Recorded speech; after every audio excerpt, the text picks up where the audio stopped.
Jean, chapitre 5. Après cela, il y eut une fête juive et Jésus monta à Jérusalem. Or à Jérusalem, près de la porte des brebis, il y a une piscine qui s'appelle en hébreu Bethesda et qui a 5 portiques. Sous ces portiques un grand nombre de malades étaient couchés, des aveugles, des boiteux, des paralysés. Ils attendaient le mouvement de l'eau, car un ange descendait de temps en temps dans la piscine et agitait l'eau. Et le premier qui descendait dans l'eau après qu'elle avait été agitée était guéri, quelle que soit sa maladie. Là se trouvait un homme infirme depuis 38 ans. Jésus le vit couché et, sachant qu'il était malade depuis longtemps, il lui dit, « Veux-tu être guéri ?» L'infirme lui répondit, « Seigneur, je n'ai personne pour me plonger dans la piscine quand l'eau est agitée, et pendant que j'y vais, un autre descend avant moi. »« Lève-toi, lui dit Jésus, prends ton brancard et marche. » Aussitôt cet homme fut guéri. Il prit son brancard et se mit à marcher. C'était un jour de sabbat. Les Juifs dirent donc à celui qui avait été guéri, « C'est le sabbat, il ne t'est pas permis de porter ton brancard. » Il leur répondit, « Celui qui m'a guéri m'a dit, prends ton brancard et marche. » Ils lui demandèrent, « Qui est l'homme qui t'a dit, prends ton brancard et marche ?» Mais celui qui avait été guéri ne savait pas qui c'était, car Jésus avait disparu dans la foule qui était à cet endroit. Quelque temps plus tard, Jésus le retrouva dans le temple et lui dit, « Te voilà guéri. Ne pêche plus, de peur qu'il ne t'arrive quelque chose de pire. » Cet homme s'en alla annoncer aux Juifs que c'était Jésus qui l'avait guéri. C'est pourquoi les Juifs poursuivaient Jésus et cherchaient à le faire mourir, parce qu'il avait fait cela le jour du sabbat. Cependant, Jésus leur répondit, « Mon Père est à l'œuvre jusqu'à présent. Moi aussi, je suis à l'œuvre. » Voilà pourquoi les Juifs cherchaient encore plus à le faire mourir, parce que non seulement il violait le sabbat, mais il appelait aussi Dieu son propre Père, se faisant lui-même égal à Dieu. Jésus reprit donc la parole et leur dit, « En vérité, je vous le dis, le Fils ne peut rien faire de lui-même, sinon ce qu'il voit le Père accomplir. Tout ce que le Père fait, le Fils aussi le fait pareillement. En effet, le Père aime le Fils et lui montre tout ce que lui-même fait, et il lui montrera des œuvres plus grandes que celles-ci, afin que vous soyez dans l'étonnement. En effet, tout comme le Père ressuscite les morts et donne la vie, le Fils aussi donne la vie à qui il veut. Le Père ne juge personne, mais il a remis tout jugement au Fils afin que tous honorent le Fils comme ils honorent le Père. Celui qui n'honore pas le Fils n'honore pas le Père qui l'a envoyé. En vérité, je vous le dis, celui qui écoute ma parole et qui croit à celui qui m'a envoyé a la vie éternelle. Il ne vient pas en jugement, mais il est passé de la mort à la vie. En vérité, je vous le dis, l'heure vient, et elle est déjà là, où les morts entendront la voix du Fils de Dieu, et ceux qui l'auront entendu vivront. En effet, tout comme le Père a la vie en lui-même, ainsi il a donné au Fils d'avoir la vie en lui-même. Et il lui a donné aussi le pouvoir de juger, parce qu'il est le Fils de l'homme. Ne vous en étonnez pas, car l'heure vient où tous ceux qui sont dans les tombeaux entendront sa voix et en sortiront. Ceux qui auront fait le bien ressusciteront pour la vie, mais ceux qui auront fait le mal ressusciteront pour le jugement. Je ne peux rien faire de moi-même. Je juge d'après ce que j'entends, et mon jugement est juste parce que je ne cherche pas à faire ma volonté, mais celle du Père qui m'a envoyé. Si je me rends témoignage à moi-même, mon témoignage n'est pas valable. C'est un autre qui témoigne en ma faveur, et je sais que le témoignage qu'il me rend est vrai. Vous avez envoyé une délégation vers Jean, et il a rendu témoignage à la vérité. Pour ma part, ce n'est pas d'un homme que je reçois le témoignage, mais je dis cela afin que vous soyez sauvés. Jean était la lampe qui brûle et qui brille, et vous avez voulu vous réjouir 1 heure à sa lumière. Pour ma part, j'ai un témoignage plus grand que celui de Jean. Ce sont les œuvres que le Père m'a donné d'accomplir.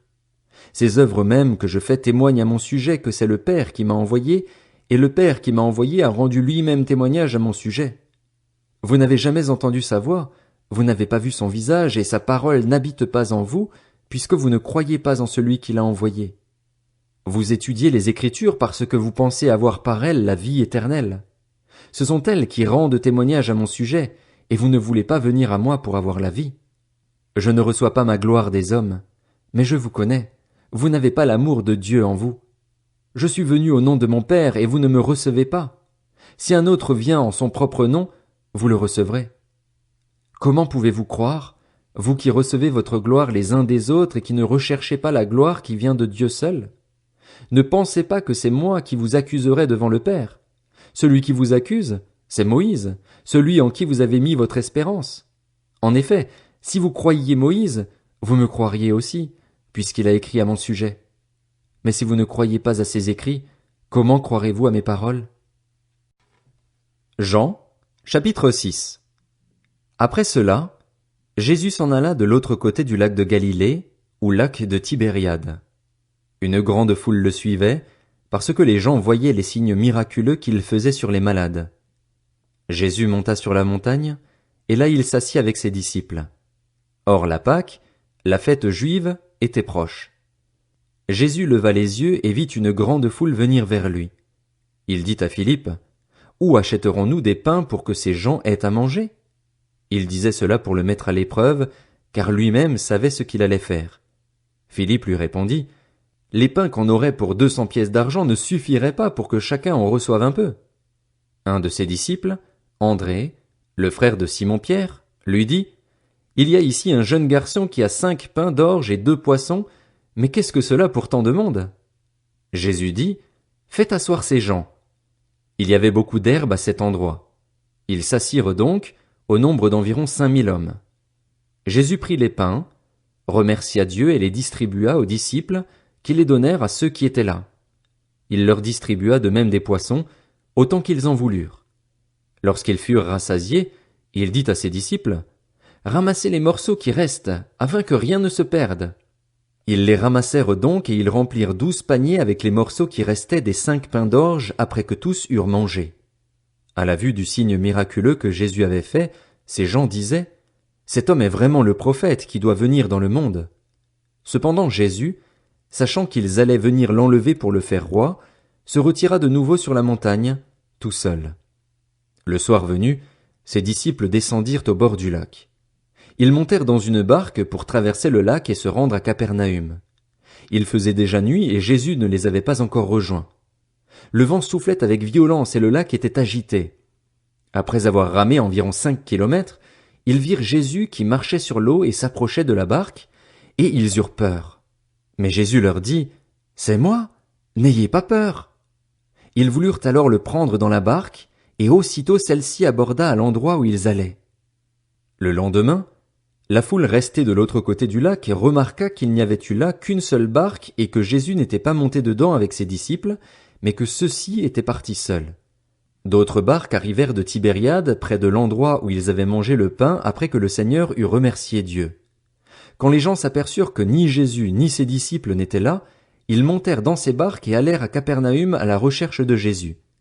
Ils le trouvèrent de l'autre côté du lac et lui dirent, « Maître, quand es-tu venu ici ?»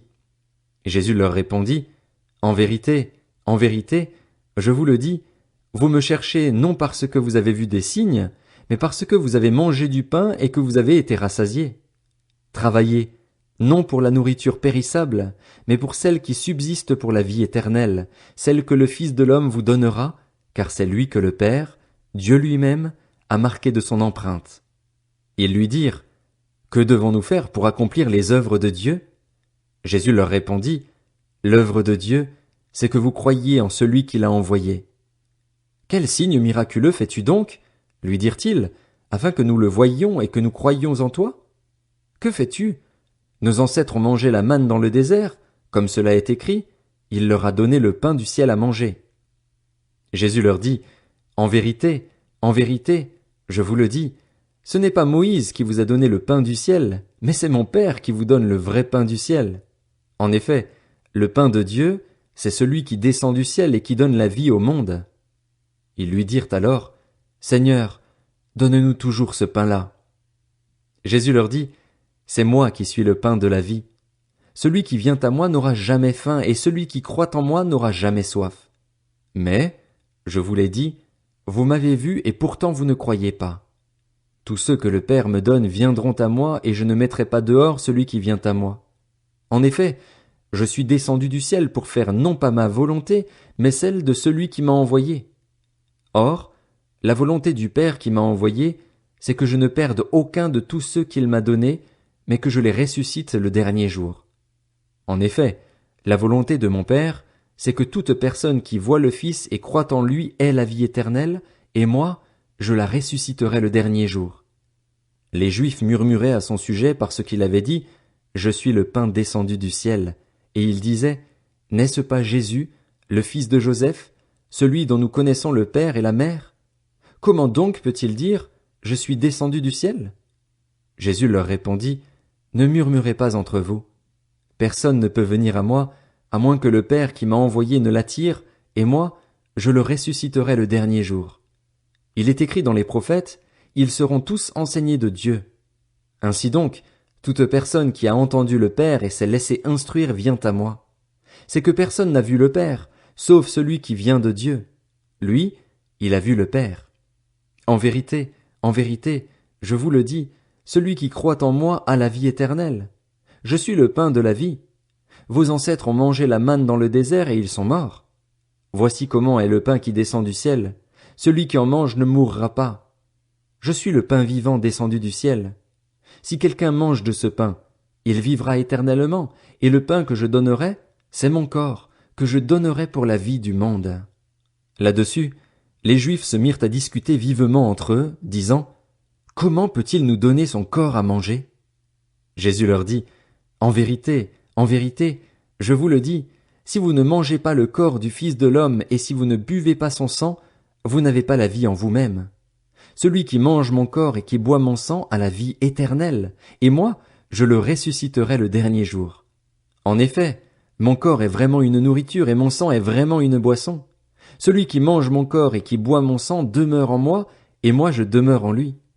Tout comme le Père qui est vivant m'a envoyé et que je vis grâce au Père, ainsi celui qui me mange vivra grâce à moi. Voilà comment est le pain descendu du ciel. Il n'est pas comme la manne que vos ancêtres ont mangée. Eux sont morts, mais celui qui mange de ce pain vivra éternellement. Jésus dit ces paroles alors qu'il enseignait dans une synagogue à Capernaüm. Après l'avoir entendu, beaucoup de ses disciples dirent « Cette parole est dure. Qui peut l'écouter ?» Jésus savait en lui-même que ses disciples murmuraient à ce sujet. Il leur dit « Cela vous scandalise? Si vous voyiez le Fils de l'homme monter là où il était auparavant. C'est l'Esprit qui fait vivre, l'homme n'arrive à rien. Les paroles que je vous dis sont esprit et vie, mais il y en a parmi vous quelques-uns qui ne croient pas. » En effet, Jésus savait dès le début qui étaient ceux qui ne croyaient pas et qui était celui qui le trahirait. Il ajouta « Voilà pourquoi je vous ai dit que personne ne peut venir à moi à moins que cela ne lui soit donné par mon Père. » Dès ce moment, beaucoup de ses disciples se retirèrent et arrêtèrent de marcher avec lui. Jésus dit alors aux 12, « Et vous, ne voulez-vous pas aussi vous en aller ?» Simon-Pierre lui répondit, « Seigneur, à qui irions-nous? Tu as les paroles de la vie éternelle. Et nous croyons et nous savons que tu es le Messie, le Fils du Dieu vivant. » Jésus leur répondit, « N'est-ce pas moi qui vous ai choisis, vous les 12? Et l'un de vous est un diable. » Il parlait de Judas l'Iscariote, fils de Simon, car c'était lui qui allait le trahir, lui, l'un des 12. Jean, chapitre 7. Après cela, Jésus continua de parcourir la Galilée. Il ne voulait pas séjourner en Judée car les Juifs cherchaient à le faire mourir. Or, la fête juive des Tentes était proche. Ses frères lui dirent, « Pars d'ici et va en Judée afin que tes disciples voient aussi ce que tu fais. Personne n'agit en secret, s'il cherche à être connu. Puisque tu fais ce genre de choses, montre-toi au monde. » En effet, ses frères non plus ne croyaient pas en lui. Jésus leur dit, « Le moment n'est pas encore venu pour moi, tandis que pour vous, c'est toujours le bon moment. Le monde ne peut pas vous détester, tandis que moi, il me déteste parce que je témoigne à son sujet que sa manière d'agir est mauvaise. Montez donc à cette fête. Quant à moi, je n'y monte pas encore parce que le moment n'est pas encore arrivé pour moi. » Après leur avoir dit cela, il resta en Galilée. Lorsque ses frères furent montés à la fête, il y monta aussi lui-même, non pas en se montrant, mais comme en secret. Les Juifs le cherchaient pendant la fête et disaient « Où est-il » Dans la foule, on murmurait beaucoup à son sujet. Les uns disaient « C'est un homme bien », D'autres disaient, non, au contraire, il égare le peuple. Personne, toutefois, ne parlait ouvertement de lui, par crainte des chefs juifs. C'était déjà le milieu de la fête lorsque Jésus monta au temple et se mit à enseigner. Les Juifs s'étonnaient et disaient, comment connaît-il les Écritures, lui qui n'a pas étudié? Jésus leur répondit, mon enseignement ne vient pas de moi, mais de celui qui m'a envoyé. Si quelqu'un veut faire la volonté de Dieu, il saura si mon enseignement vient de Dieu ou si je parle de ma propre initiative. Celui qui parle de sa propre initiative cherche sa propre gloire, mais si quelqu'un cherche la gloire de celui qui l'a envoyé, celui-là est vrai et il n'y a pas d'injustice en lui. Moïse ne vous a-t-il pas donné la loi? Or, aucun de vous ne la met en pratique. Pourquoi cherchez-vous à me faire mourir? La foule répondit, tu as un démon. Qui cherche à te faire mourir? Jésus leur répondit, pour une seule œuvre que j'ai faite, vous êtes tous étonnés. Moïse vous a donné la circoncision, qui ne vient du reste pas de lui, mais des patriarches, et vous circoncisez un homme le jour du sabbat. Si pour respecter la loi de Moïse un homme reçoit la circoncision le jour du sabbat, pourquoi vous irritez-vous contre moi parce que j'ai guéri un homme tout entier le jour du sabbat? Ne jugez pas d'après l'apparence, mais portez un jugement juste. Quelques habitants de Jérusalem disaient, n'est-ce pas celui qu'ils cherchent à faire mourir? Le voici qui parle librement et ils ne lui disent rien. Est-ce que les chefs auraient vraiment reconnu qu'il est le Messie? Cependant celui-ci, nous savons d'où il est, tandis que le Messie, quand il viendra, personne ne saura d'où il est. Jésus enseignait dans le temple. Il s'écria alors, vous me connaissez et vous savez d'où je suis. Pourtant je ne suis pas venu de moi-même. Au contraire, celui qui m'a envoyé est vrai et vous ne le connaissez pas. Pour ma part, je le connais, car je viens d'auprès de lui et c'est lui qui m'a envoyé. Il cherchait donc à l'arrêter, mais personne ne mit la main sur lui parce que son heure n'était pas encore venue.